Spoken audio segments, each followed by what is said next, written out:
YouTube channel इसके study point पर आज आप लोगों का पुनः स्वागत है। जैसा कि हमने पिछली वीडियो में जो है जैव विविधता के बारे में पढ़ा था, जिसका हमने थ्योरी पूरी क्लास ली थी जैव विविधता के बारे में। तो आज हमारी दूसरी क्लास होगी जो हम आज लेंगे कुछ प्रदूषण के बारे में, अर्थात हमारी आज क्लास जो होगी वह होगी ग्लोबल वार्मिंग की। हमारी आज क्लास होगी ग्लोबल वार्मिंग, जिसको वैश्विक तापन कहते हैं। ग्लोबल वार्मिंग में किन किन गैसों का योगदान होगा, जैसा कि हम इस बार देख रहे हैं अभी से ही, जैसे कि मार्च का महीना शुरुआत में है, तभी देख रहे हैं गर्मी जो है बहुत हार्ड हो रही है। तो यह ग्लोबल वार्मिंग का ही प्रभाव है। तो चलिए हम आगे देखते हैं ग्लोबल वार्मिंग या वैश्विक तापन।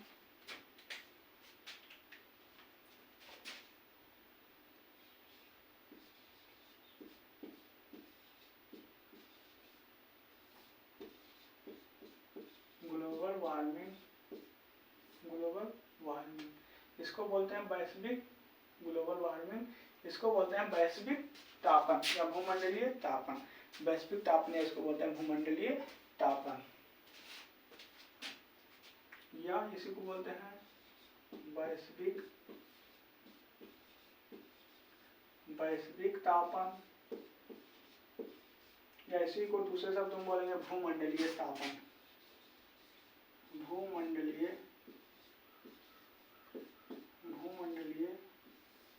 तापन, इसी को या भी बोलते हैं भूमंडलीय तापन भी कहते हैं। इसको बोलते हैं भूमंडलीय तापन। ग्लोबल वार्मिंग, वैश्विक तापन और भूमंडलीय तापन। ग्लोबल वार्मिंग का मतलब क्या है? पृथ्वी के तापमान में जो बढ़ोतरी हो रही है, इसी को जो है ग्लोबल वार्मिंग कहते हैं। अर्थात पृथ्वी का जो औसत तापमान है यह निरंतर जो है हर साल हम देखते हैं निरंतर जो है बढ़ रहा है, इसी को ग्लोबल वार्मिंग कहते हैं। हम देखते हैं पृथ्वी के औसत तापमान में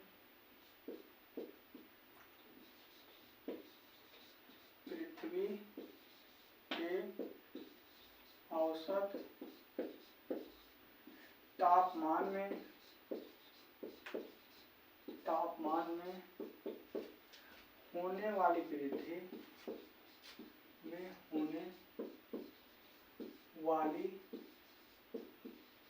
वृद्धि पृथ्वी का जो औसत तापमान होता है, औसत का मतलब होता है अधिकतम और निम्नतम। जब अधिकतम और निम्नतम तापमान को जोड़ेंगे, उसके बाद जब दोनों दो हुआ, उसको दो से हम डिवाइड कर देंगे, तो वह आ जाएगा हमारा औसत तापमान। जब औसत तापमान में, अर्थात हमारे तो सर्वाधिक तापमान पृथ्वी का जून के महीने में ले लेंगे और जनवरी में सर्वाधिक कम तापमान, जब दोनों का अंतर निकालेंगे उसे कहते हैं औसत तापमान। अब पृथ्वी का औसत तापमान होने वाली वृद्धि, पृथ्वी का जो औसत तापमान में है उसी में होने वाली वृद्धि को जो है ग्लोबल वार्मिंग कहते हैं। वृद्धि ही ग्लोबल वार्मिंग है।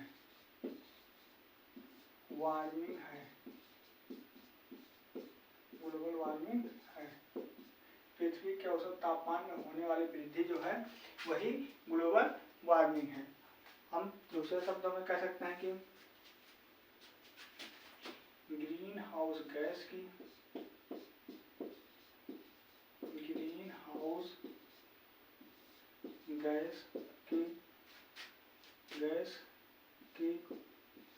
अधिकता के कारण, ग्रीन हाउस गैस की अधिकता के कारण ग्रीन हाउस गैस जो होती है उसकी अधिकता के कारण पृथ्वी के तापमान में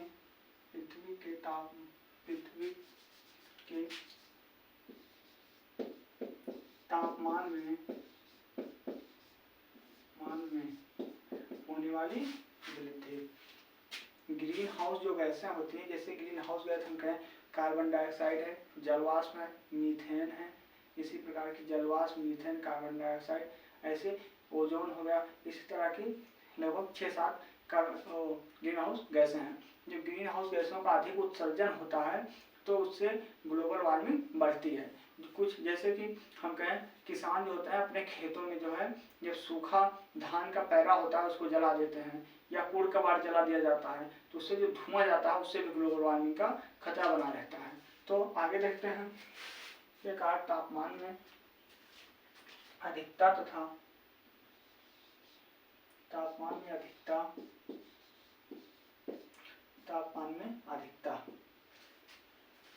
ग्रीन हाउस की कमी, अधिकता तथा ग्रीन हाउस गैस की कमी से तापमान में कमी होती है।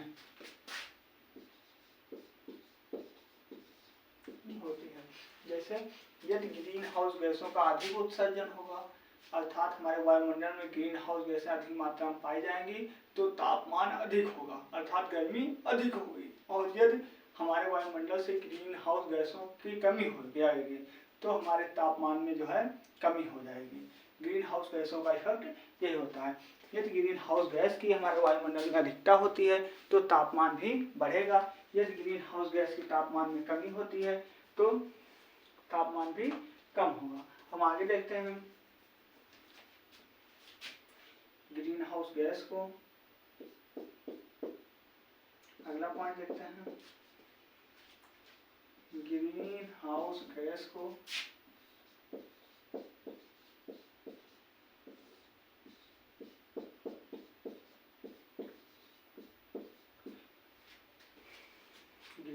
गैस को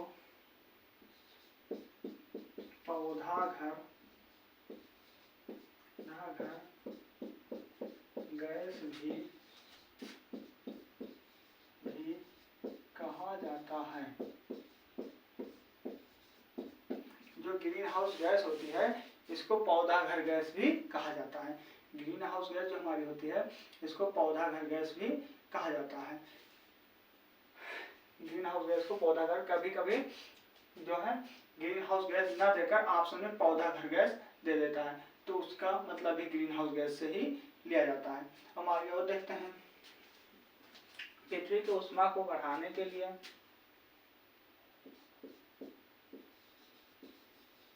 पृथ्वी की ऊष्मा को, जैसे हमने कहा पृथ्वी की ऊष्मा को बढ़ाने के लिए, हमने कहा पृथ्वी की ऊष्मा जो होती है इसको बढ़ाने के लिए दीर्घ किरणें होती हैं, दीर्घ या अवरक्त किरणें।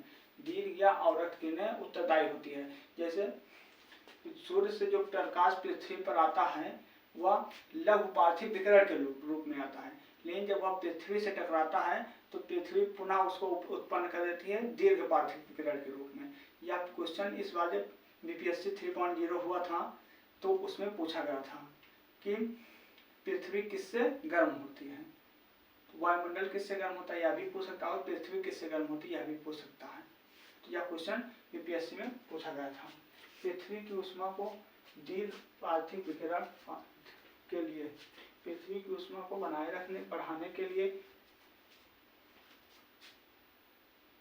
ऊष्मा को बनाए रखने के लिए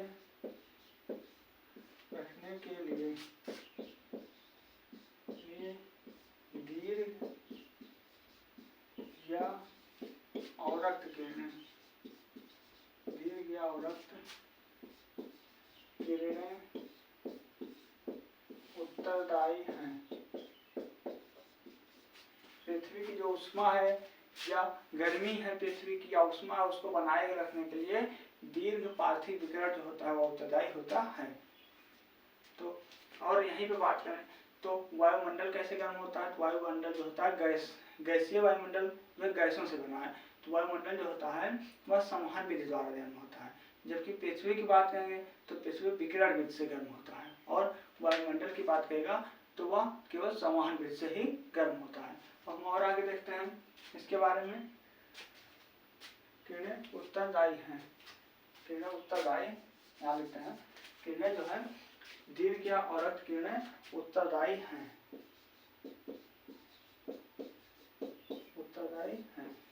पृथ्वी की जो उष्मा है इसको संजोए रखने के लिए या जो है बनाए रखने के लिए जो दीर्घ पार्थिव विकिरण होते हैं या औरक्त किरणें होती हैं वही उत्तरदायी होती हैं। और हम आगे देखते हैं, आगे का अगला पॉइंट हम देखते हैं। हमारा अगला पॉइंट है जो ओजोन गैस ग्रीन हाउस गैसें हैं, हम उनके बारे अब हम देखेंगे प्रमुख ग्रीन हाउस गैसों को। प्रमुख ग्रीन हाउस गैसों के बारे में हम देखेंगे, कौन कौन सी प्रमुख ग्रीन हाउस गैसें हैं हम उसके बारे में देखने का प्रयास करते हैं। प्रमुख ग्रीन हाउस गैसें,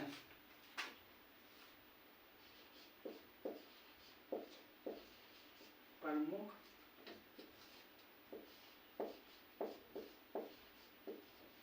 ग्रीन हाउस गैस, प्रमुख ग्रीन हाउस गैस में हो जाएगा हमारा प्रमुख ग्रीन हाउस गैस एक से अधिक है, इसलिए जैसे हम लिख रहे हैं प्रमुख ग्रीन हाउस गैसें। अब हम प्रमुख ग्रीन हाउस गैसों के बारे में जानते हैं, कौन कौन सी प्रमुख ग्रीन हाउस गैसें हैं। तो हम देखेंगे नंबर 1 पर हमारी हो जाएगी ओजोन, हम कहते हैं हमारी हो जाएगी ओजोन O3। ऑक्सीजन के 3 अणु होते हैं।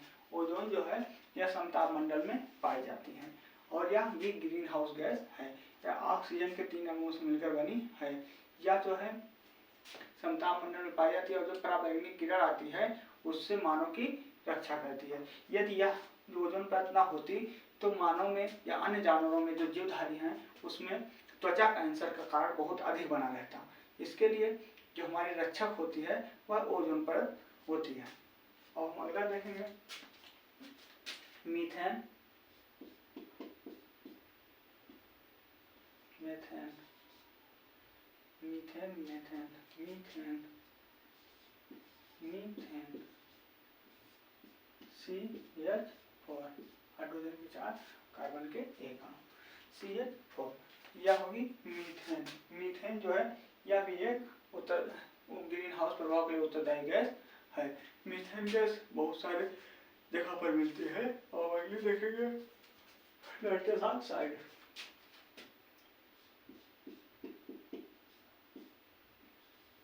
Nitrous oxide, nitrous oxide N2O,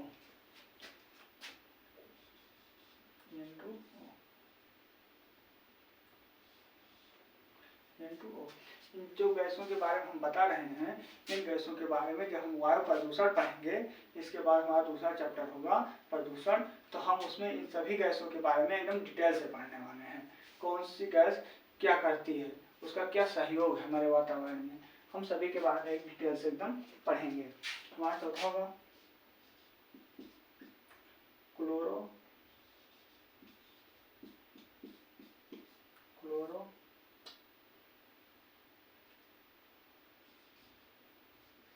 एक ही मिलेगा क्लोरो, फ्लोरो और कार्बन, क्लोरो फ्लोरो कार्बन। इसका इसमें होगा जैसे कि हमने कहा क्लोरो फ्लोरो कार्बन, क्लोरो से क्लोरीन, क्लोरो से फ्लोरीन और कार्बन से कार्बन, या 3 गैसों से मिलकर बनी है। जैसे हमने कहा या CFC, इसको शॉर्ट में CFC बोलते हैं। जैसे हमने कहा क्लोरीन,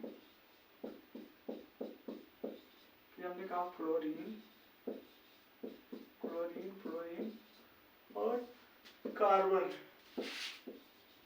कार्बन, इन तीनों से मिलकर क्लोरोफ्लोरोकार्बन बनी है। क्लोरीन, फ्लोरीन और कार्बन से मिलकर क्लोरोफ्लोरोकार्बन बनी है। यह भी जो है ग्रीन हाउस गैस है क्लोरोफ्लोरोकार्बन, या AC, रेफ्रिजरेटर आदि संयंत्रों से जो है निकलती है। हम अगली गैस देखेंगे कार्बन डाइऑक्साइड।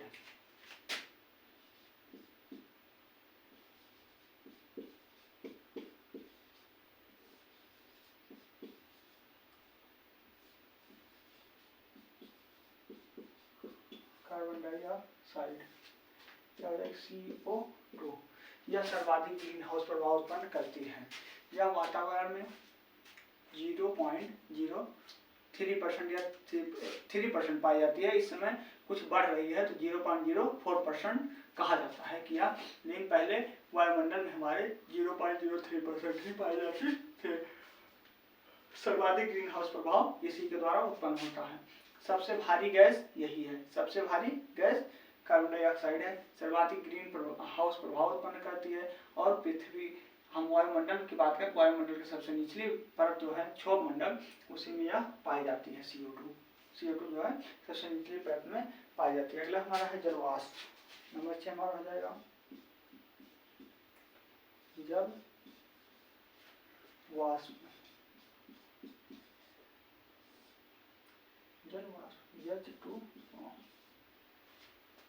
जलवाष्प हो जाएगा। तो यही 6 गैस जो है वो हमारी है, यही 6 गैस हमारी होती हैं जो है ग्रीन हाउस प्रभाव उत्पन्न करती हैं। सर्वाधिक ग्रीन हाउस प्रभाव कार्बन डाइऑक्साइड, सबसे भारी गैस कार्बन डाइऑक्साइड होती है। तो इनसे हमारा ग्रीन हाउस प्रभाव उत्पन्न होता है। अब आगे देखते हैं, जैसे हमने कहा अर्थ आवर डे, क्या कई बार पूछा गया है। हम बीच बीच में ऐसे क्वेश्चन भी डाल दे रहे हैं जैसे कि जहाँ से क्वेश्चन बने उसको आप लोग एकदम आराम से कर सकें। जैसे कि यूपीटेट के अन्य परीक्षाओं में कई बार पूछा गया कि अर्थ आवर डे कब मनाया जाता है, अर्थ आवर डे कब मनाया जाता है। तो अर्थ आवर डे जो होता है तो मनाया जाता है मार्च का अंतिम शनिवार को। अर्थ आवर डे स्टार का लिखते हैं, earth hour day. Earth hour day कब मनाया जाता है, मार्च का अंतिम शनिवार। अर्थ आवर डे मार्च का अंतिम शनिवार, मार्च का अंतिम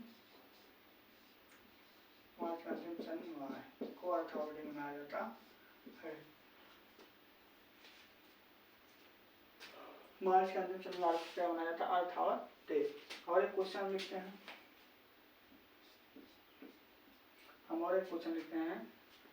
वन्यजीव सप्ताह।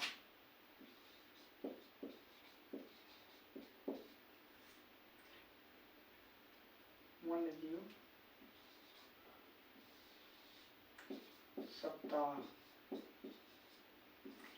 सप्ताह 1 से 7 जुलाई, पहला सप्ताह था 1 से 7 जुलाई का प्रथम सप्ताह वन्यजीव सप्ताह होता है। अर्थ आवर डे कब मनाया जाता है, तो अर्थ आवर डे मनाया जाता है मार्च का अंतिम शनिवार। अर्थ आवर डे मार्च का अंतिम शनिवार को अर्थ आवर डे मनाया जाता है। मार्च के अंतिम शनिवार को अर्थ आवर डे मनाया जाता है। उसके बाद वन्यजीव सप्ताह 1 से 7 जुलाई तक। वन्यजीव सप्ताह कब से कब तक, 1 से 7 जुलाई तक मनाया जाता है। अगर पूछेगा वन्यजीव सप्ताह कब से कब तक, तो 1 से 7 जुलाई तक। अर्थ आवर डे जो होता है मार्च का अंतिम शनिवार, जो मार्च महीने में अंतिम शनिवार, जैसा कि मार्च महीना चल भी रहा है और आज इसमें जो है मार्च महीना चल रहा है और आज हम देखें इसमें 13 मार्च हो गया है। तो इसी मार्च महीने में जो अंतिम होगा। अब हम आगे देखते हैं अम्लीय वर्षा के बारे में। आगे हम देखते हैं अम्लीय वर्षा के बारे में। अम्लीय वर्षा क्या होती है, हम इसके बारे में आगे देखते हैं। अम्लीय वर्षा, तो अम्लीय वर्षा किसे कहते हैं, ऐसी वर्षा जिसका पीएच मान 5.6 से कम होता है उसको अम्लीय वर्षा कहते हैं। अब हम थोड़ा सा देख लेते हैं, पैमाना है ये। जैसे हमने कहा अम्ल, यहाँ न्यूट्रल हो गया, जिसे उदासीन बोलते हैं, सीन, और यहाँ हो गया क्षार, ये हो गया क्षार, ये हो गया अम्ल, उदासीन और क्षार। तो यहाँ से ये इसका तो हो जाए कन्फर्म है, इसका पीएच मान, इसका पीएच मान कितना होगा, 7 होगा। उदासीन का पीएच मान जो होगा 7 होगा, कन्फर्म है। उदासीन का पीएच मान 7 होगा, या तो कन्फर्म है कि हाँ 7 होगा, उदासीन का पीएच मान जो होता है वह 7 होगा। अब यह जो अम्ल होगा यह 7 से कम होगा, -7, कुछ भी हो सकता है। अगर यह 3 तक होगा तो कम क्षार में निम्न क्षार होगा, लेकिन अगर यह 3 से भी नीचे हो जाता है माइनस में तो अधिकतम क्षार, वो अधिकतम अम्ल होगा। जब -7 होगा अधिकतम 7 के नीचे, अर्थात जब 7 के नीचे आएगा ये तो अम्ल होगा, और जब 7 होगा उदासीन होगा, और यहाँ हम +7 कर देते हैं। जब 7 के ऊपर ये जाएगा तो क्या होगा, क्षार होगा। 7 से कहाँ तक, 14 तक, 14 तक, 7 से 14 तक होता है क्षार, ये क्षार होगा। हम जैसे कहते हैं यहाँ 7 से लेकर कहें 4 तक, इन तीनों में निम्न क्षार, निम्न अम्ल, निम्न अम्ल, निम्न अम्ल होगा, निम्न अम्ल होगा। और यहाँ हम कहें 3 से नीचे, 3 से नीचे तो उच्च अम्ल होगा, उच्च अम्ल होगा। जो HCl हाइड्रोक्लोरिक अम्ल होता है, HCl क्या होता है, हाइड्रोक्लोरिक अम्ल, जो मानव के पेट में पाया जाता है, हाइड्रोक्लोरिक अम्ल, जो बहुत सारा, जो अगर हम बात करें तो इसी में जाता है। 3 से नीचे उसका pH मान होता है, 2 पॉइंट कुछ होता है उसका pH समथिंग, जो उसका pH मान होता है हाइड्रोक्लोरिक अम्ल, जो मनुष्य के पेट में पाया जाता है, वह जो है बहुत उच्च किस्म का अम्ल होता है। तो अब हम बात करते हैं क्षार का। 7 होगा तो उदासीन होगा, 7 से प्लस होगा 9 तक, 7 से अगर 9 तक होगा तो क्या होगा, निम्न क्षार, निम्न क्षार होगा। और 7 से 14 तक, 7 से 14 तक होगा तो उच्च क्षार होगा, उच्च क्षार होगा। यही है, हमने जैसे अम्लीय वर्षा हमको लिखना था तो ये एक्स्ट्रा पॉइंट हमने बता दिया है जो है, या कई एग्जाम में या भी बीपीएससी 3.0 में बीपीएससी में या भी पूछा गया था क्वेश्चन। हम आगे देखते हैं अम्लीय वर्षा के बारे में। ऐसी वर्षा जिसका पीएच मान 5 हमने बताया, ऐसी वर्षा जिसका पीएच मान 5.6 से कम होता है अम्लीय वर्षा कहलाती है। अम्लीय वर्षा बनती किससे है, अम्लीय वर्षा बनती किससे है, तो अम्लीय वर्षा जो होते हैं नाइट्रोजन के ऑक्साइड और सल्फर डाइऑक्साइड, नाइट्रोजन के सल्फर डाइऑक्साइड, मान लो सल्फर डाइऑक्साइड की हम बात करते हैं SO2 अर्थात सल्फर डाइऑक्साइड। जब सल्फर डाइऑक्साइड जलवाष्प से क्रिया करती है तो सल्फ्यूरिक अम्ल बनता है। सल्फर डाइऑक्साइड जब जलवाष्प से क्रिया करके सल्फ्यूरिक अम्ल बनाएगी। उसके बाद में नाइट्रोजन के ऑक्साइड, नाइट्रोजन के ऑक्साइड जब जल से क्रिया करेगी, नाइट्रोजन के ऑक्साइड जब जल से क्रिया,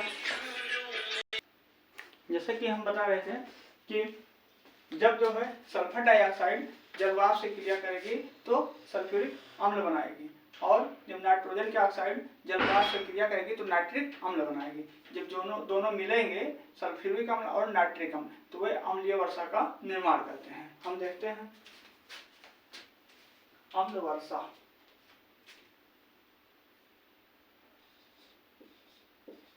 अम्लीय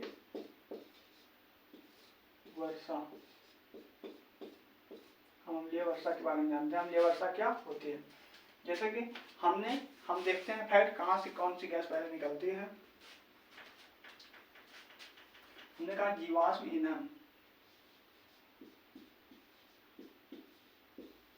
जीवाश्म ईंधन हो गया, और हमने कहा औद्योगिक और औद्योगिक उत्सर्जन,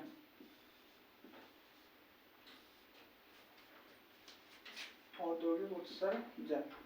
हमने कहा जीवाश्म ईंधन और औद्योगिक उत्सर्जन, इन दोनों से क्या निकलेगी, तो इन दोनों से निकलेगी सल्फर डाइऑक्साइड, इन दोनों से निकलेगी सल्फर डाइऑक्साइड SO2। यहाँ हम लिख देते हैं सल्फर डाइऑक्साइड।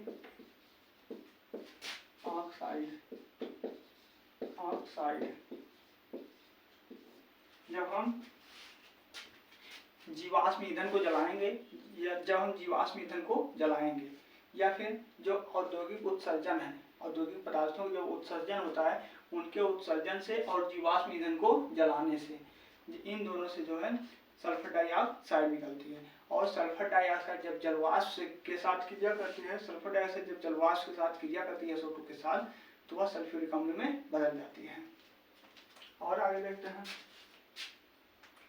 उसके बाद में हम आगे देखेंगे, जैसे हमने कहा ईंधन, हमने कहा मोटर गाड़ी, वाहन और जंगल की आग, जंगल की आग। इन दोनों से क्या बनेगी, इनसे बनेगा NO2, N2O, नाइट्रोजन के ऑक्साइड। इनसे जब वाहन चलेंगे हमारे और जंगल की आग लगेगी, वाहन से और जंगल की आग से क्या बनेगा, हमारा बनेगा NO। इनसे क्या बनेगा, इनसे बनेगा NO या NO2, नाइट्रोजन के ऑक्साइड, NO या NO2, नाइट्रोजन के ऑक्साइड। इनसे बनेगा नाइट्रोजन के ऑक्साइड, नाइट्रोजन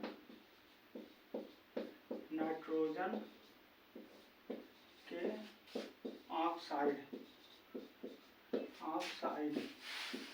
नाइट्रोजन के ऑक्साइड बनेंगे इनसे। अब हम जब हमारा होगा नाइट्रोजन के ऑक्साइड और यहाँ सल्फर डाइऑक्साइड, इन दोनों हैं।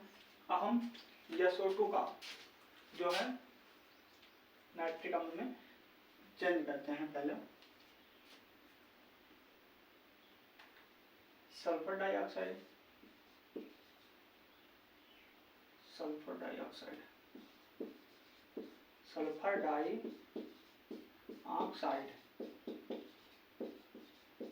और सल्फर डाइऑक्साइड जब है तो यह किससे क्रिया करेगी, या जलवाष्प से, सल्फर डाइऑक्साइड जलवाष्प के साथ क्रिया करेगी, प्लस जल वाष्प यहाँ से हो जाएगा।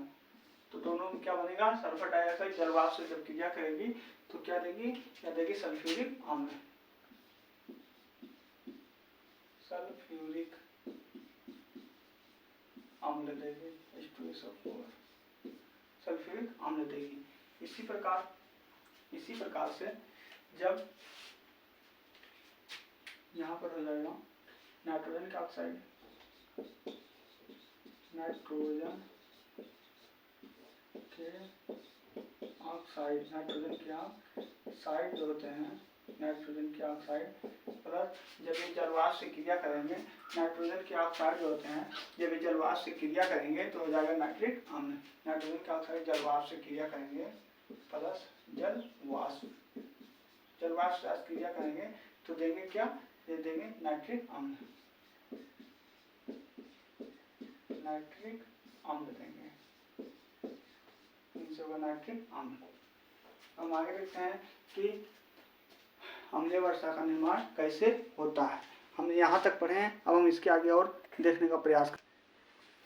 हम आगे देखते हैं, जैसे हमने कहा SO2, हमने यहाँ पर लिया SO2, कैसे हम क्रिया करते हैं, हमने कहा SO2 प्लस इसी क्रिया SO2 सल्फर डाइऑक्साइड क्रिया हम जलवाष्प के साथ बनाएंगे, या SO2 क्रिया हम जलवाष्प के साथ अर्थात H2O से करवाएंगे, H2O। जब हम इसके साथ क्रिया करवाए, सल्फर डाइऑक्साइड के जलवाष्प के साथ जब हम क्रिया करवाए तो यह सल्फ्यूरिक अम्ल में चेंज हो गया, किसमें, सल्फ्यूरिक अम्ल में चेंज हुआ, H2SO4, H2SO4 में चेंज होगा, सल्फ्यूरिक अम्ल अर्थात H2SO4 में चेंज होगा, H2SO4 में चेंज हो जाएगा। जब हम इसकी क्रिया सल्फर डाइऑक्साइड क्रिया H2O अर्थात जलवाष्प से करवाए तो यह H2SO4 अर्थात सल्फ्यूरिक अम्ल में बदल गया। सल्फ्यूरिक अम्ल जो होता है अम्लीय वर्षा का कारण होता है। और यहाँ पर हम देखते हैं, NO या फिर NO2, नाइट्रोजन के ऑक्साइड प्लस जब इसकी क्रिया हम जलवाष्प के साथ करवाए, H2O के साथ करवाए तो यह जो है NO3 अर्थात नाइट्रिक अम्ल में चेंज हो जाएगा, किसमें, NO3 अर्थात नाइट्रिक अम्ल में चेंज हो जाएगा, NO3 नाइट्रिक अम्ल में चेंज हो जाएगा। यहाँ पर क्या बन रहा है, सल्फ्यूरिक अम्ल, सल्फ्यूरिक अम्ल यहाँ पर बना, यहाँ का सल्फ्यूरिक अम्ल, और यहाँ क्या बना, नाइट्रिक अम्ल, नाइट्रिक अम्ल यहाँ बन गए, नाइट्रिक अम्ल यहाँ पर बन गया। ये हमारा हो गया अम्लीय वर्षा का, कैसे अम्लीय वर्षा होती है। हमने अम्लीय वर्षा के बारे में पूरा डिटेल से क्लास ले लिया है। अब हम आगे देखते हैं अम्लीय वर्षा का क्या क्या प्रभाव होता है, अम्लीय वर्षा कैसे होती है, अम्लीय वर्षा के प्रभाव के बारे में अभी हमें जानना है। हम आगे देखेंगे अम्लीय वर्षा के प्रभाव, अर्थात अम्लीय वर्षा का क्या प्रभाव होता है, किन किन चीज़ों पर यह पड़ती है। अब हम आगे कुछ देखते हैं। क्या है हमारा सल्फ्यूरिक अम्ल, फैट है हमारा, क्या है हम लिखते हैं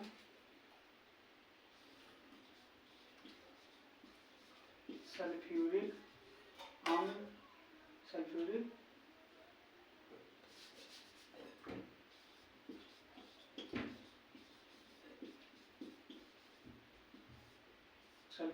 अम्ल, नाइट्रिक अम्ल के साथ सल्फ्यूरिक अम्ल जो होती है, सल्फ्यूरिक अम्ल जो होती है, अभी हमने बताया पूरा जो है डिफरेंशिएट करके, सल्फ्यूरिक अम्ल जो होता है वह नाइट्रिक अम्ल के साथ जब संयोग करता है, उसके बाद में जब वर्षा होती है, वर्षा की बूंदों के साथ पृथ्वी पर गिरता है तो जीव जंतु तथा जो पेड़ पौधे होते हैं उन पे नकारात्मक प्रभाव पड़ता है। अर्थात इसको स्टोन कैंसर भी कहा जाता है अम्लीय वर्षा को, क्योंकि इसके द्वारा जो पत्थर होता है, पत्थरों पर जब अम्लीय वर्षा होती है तो अपना कलर पत्थर बदल देता है। जैसे कि ताजमहल है, ताजमहल का कलर जो है इसकी वजह से भद्दा पड़ गया है अम्लीय वर्षा के कारण। जो मथुरा का तेल रिफाइनरी कारखाना था वहाँ से उसका निकलता था अम्लीय वर्षा का प्रभाव, और उसके कारण से जो है अम्लीय वर्षा ताजमहल पर होती थी, जिससे उसका कलर जो होता है धूमिल पड़ गया है। हम आगे देखते हैं नाइट्रिक अम्ल, सल्फ्यूरिक अम्ल, नाइट्रिक अम्ल के साथ, नाइट्रिक अम्ल के साथ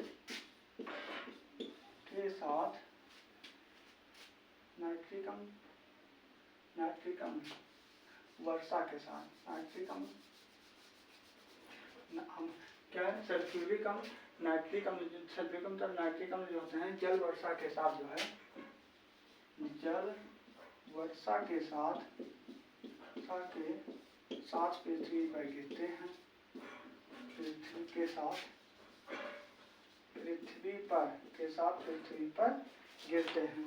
सल्फ्यूरिक अम्ल और नाइट्रिक अम्ल जो होते हैं वो जल वर्षा के साथ पृथ्वी पर गिरते हैं। तो जीव जंतु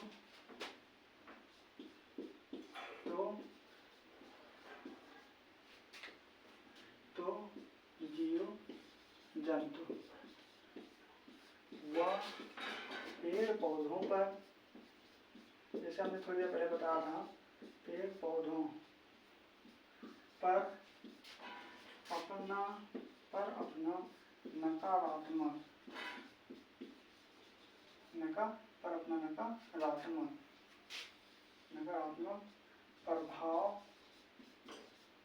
नकारात्मक प्रभाव होता है, डालते हैं।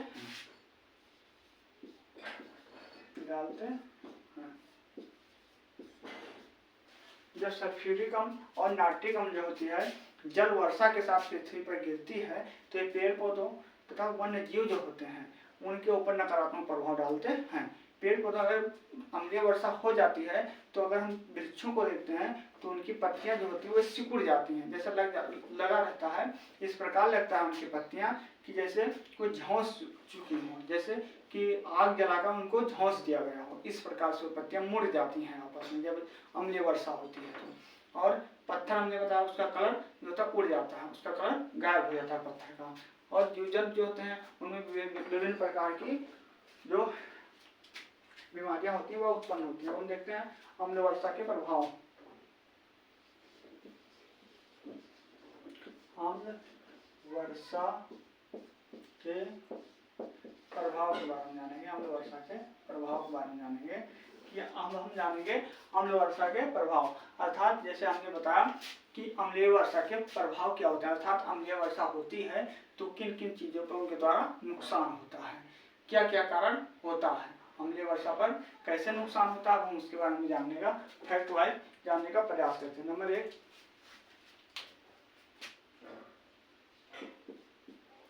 हमने कहा भवन अम्लीय वर्षा से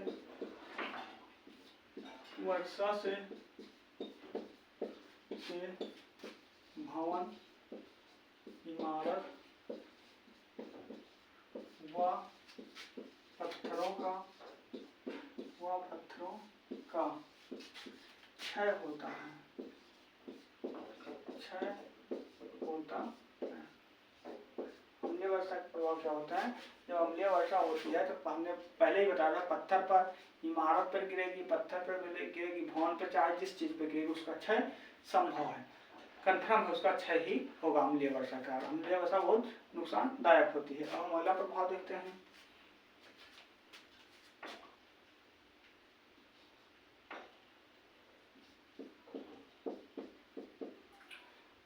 ये इमारत संगमरमर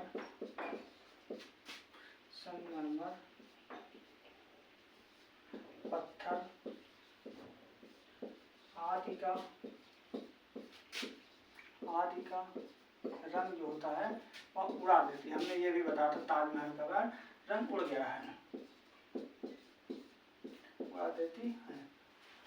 अम्लीय वर्षा जो होती है, पत्थर हमने पहले ही बताया था, अभी बता रहे हैं, पत्थर जो होता है, उसके बाद इमारत, पत्थर, संगमरमर आदि का कलर जो होता है, रंग, उसको उड़ा देते हैं, अर्थात उसको गायब कर देती हैं। अगला,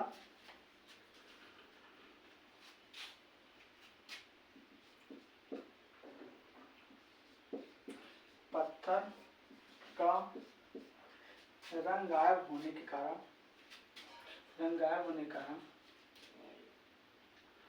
पत्थर का रंग गायब होने के कारण इसे संगमरमर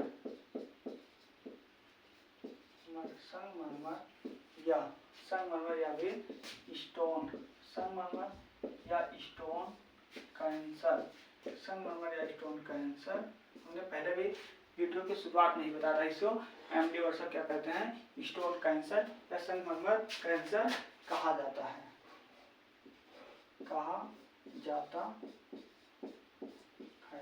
इसको अम्लीय कैंसर, इसको स्टोन कैंसर या संगमरमर कैंसर कहा जाता है, क्योंकि यह पत्थर पर पड़ती है तो पत्थर का रंग उड़ा देती है। पत्थर पड़ेगी, संगमरमर पड़ेगी, इमारत पड़ेगी, चाहे जिस चीज पर यह पड़ेगी तो उसका रंग उड़ा देगी। अब हम आगे देखते हैं, आगे क्या है, इसका कहाँ प्रभाव पड़ा है उसके बारे में हम देखते हैं। अब हम देखते हैं अम्लीय वर्षा से क्या क्या नुकसान होता है। अम्लीय वर्षा के गिरने से हमारे दैनिक जीवन में क्या क्या नुकसान होता है, हम इसके बारे में जानने वाले हैं। अम्लीय वर्षा से क्या क्या नुकसान होता है, तो हम फैक्ट वाइज देखेंगे अम्लीय वर्षा के नुकसान।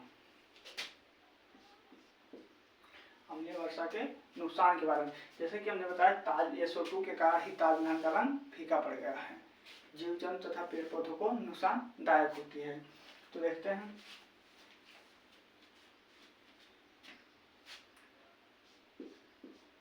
ताजमहल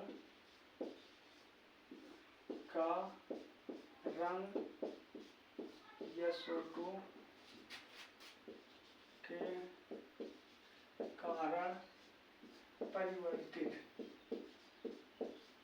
परिवर्तित हुआ है। ताजमहल का जो रंग है वह SO2 के कारण ही परिवर्तित हुआ है। ताजमहल का रंग SO2 के कारण ही परिवर्तित हुआ है। यह जीव जंतु तथा पेड़ पौधों पर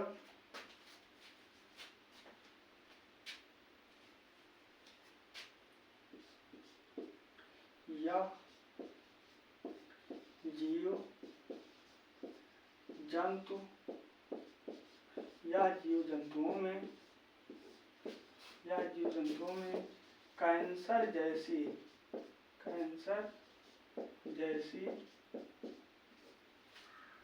हानिकारक बीमारियां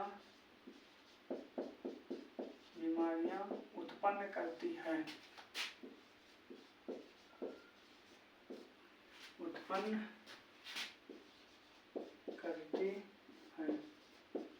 अम्लीय वर्षा जो होती है यह जीव जंतुओं में जो है हानिकारक बीमारियों को उत्पन्न करती है, अर्थात अम्लीय वर्षा के कारण जो है जीव जंतुओं में विभिन्न प्रकार की हानिकारक बीमारियां जो होती हैं वह उत्पन्न हो जाती हैं। जीव जंतुओं में विभिन्न प्रकार की हानिकारक बीमारियों का उत्पन्न होना, इसके कारण होता है। अगला फैक्ट देखेंगे,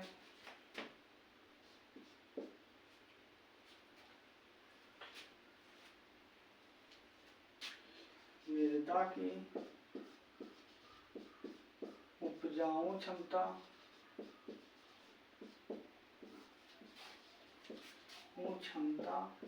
में कमी, अर्थात मृदा की जो उपजाऊ क्षमता होती है उसमें कमी। इसके कारण प्रवाल भित्तियों का विखंडन,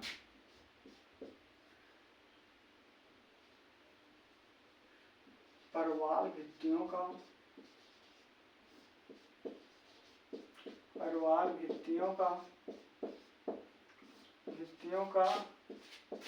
विखंडन, प्रवाल भित्तियों का विखंडन, इसके कारण होता है प्रवाल भित्तियां जो होती हैं उनका विखंडन हो जाता है। पेड़ पौधों का नष्ट होना या वृद्धि में कमी हो जाना। अगला है पेड़ पौधों का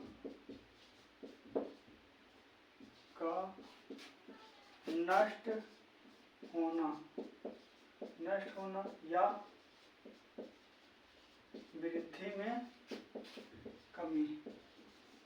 इसके कारण जो अम्लीय वर्षा होती है इसके कारण पेड़ पौधे या तो नष्ट हो जाएंगे या उनकी जो वृद्धि होती है और विकास होता है उसमें कमी आ जाएगी, अर्थात वो बढ़ते नहीं है। हम आगे महत्वपूर्ण फैक्ट कुछ हैं इससे सम्मेलन, कुछ महत्वपूर्ण उनके बारे में इसी में बता देते हैं। महत्वपूर्ण सम्मेलन है कुछ, तो चलिए हम देखते हैं, इसी में देख लेंगे। महत्वपूर्ण फैक्ट कुछ बताते हैं।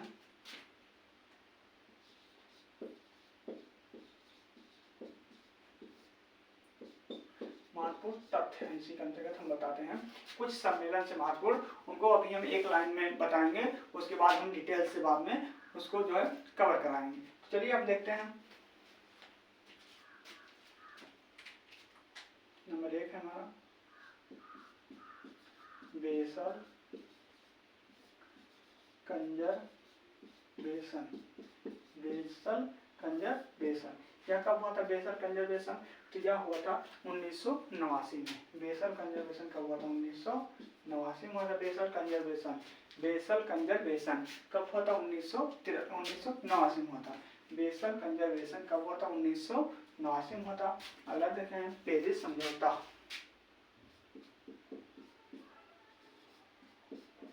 पेरिस समझौता यह बहुत इंपॉर्टेंट है यहाँ क्वेश्चन। तो यह कब हुआ था? यह हुआ था 2015 से 16 में। पेरिस समझौता, पेरिस समझौता कब हुआ था? 2015-16 में हुआ था पेरिस समझौता। अगला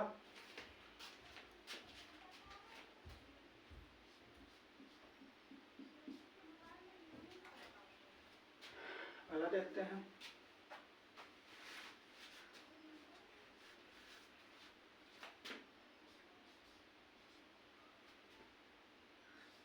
रियो सम्मेलन। रियो सम्मेलन जो होता है या पृथ्वी शिखर सम्मेलन से कहते हैं, यह कब हुआ था? ब्राजील के रियो डी जेनेरो शहर में हुआ था, 1992 में हुआ था। रियो सम्मेलन कब हुआ था? 1992 में हुआ था। हमारा अगला है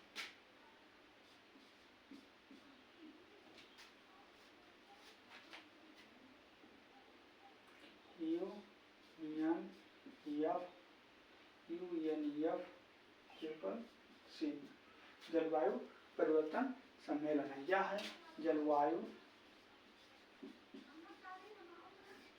परिवर्तन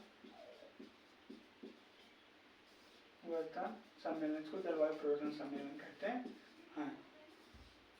इसको जलवायु परिवर्तन सम्मेलन कहते हैं। क्या बोलते हैं? UNFCCC, UNFCCC इसको जलवायु परिवर्तन सम्मेलन कहते हैं। हमारा अगला है CBD।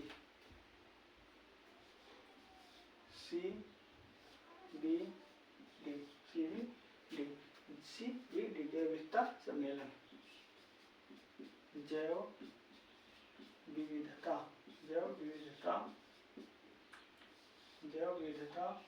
सम्मेलन।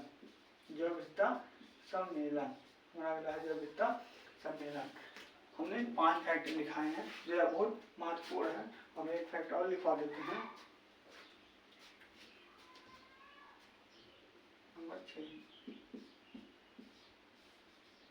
नंबर 6 हम लिखाते हैं UNCCD मरुस्थलीकरण या UNCCD मरुस्थलीकरण सम्मेलन, मरुस्थलीकरण सम्मेलन। तो आज जो हमारा टॉपिक था अम्लीय वर्षा से रिलेटेड या ग्रीन हाउस गैस से रिलेटेड, भूतापीय तापन से रिलेटेड यहीं पर समाप्त होता है। अब हम इसके बाद जब अगली क्लास लेंगे उसमें वायु प्रदूषण के बारे में, जो हमने ग्रीन हाउस गैसों के बारे में बताया है, जब हम वायु प्रदूषण की क्लास लेंगे अगली क्लास, तो उसमें विस्तार से जो है इन सभी फैक्टरों के बारे में, सभी गैसों के बारे में, जो 6 गैस हमने बताया है, जो है ग्रीन हाउस गैसों के बारे में 6 गैसों के बारे में हमने बताया है, तो हम जो है डिटेल से एक एक गैस के बारे में समझने का प्रयास करेंगे अगली क्लास में। तो हम अपना सेशन यहीं पर जो है समाप्त करते हैं। जो अगर हमारा जो वीडियो पसंद आया हो तो हमारे चैनल को सब्सक्राइब करें और वीडियो को लाइक करके शेयर करें। धन्यवाद।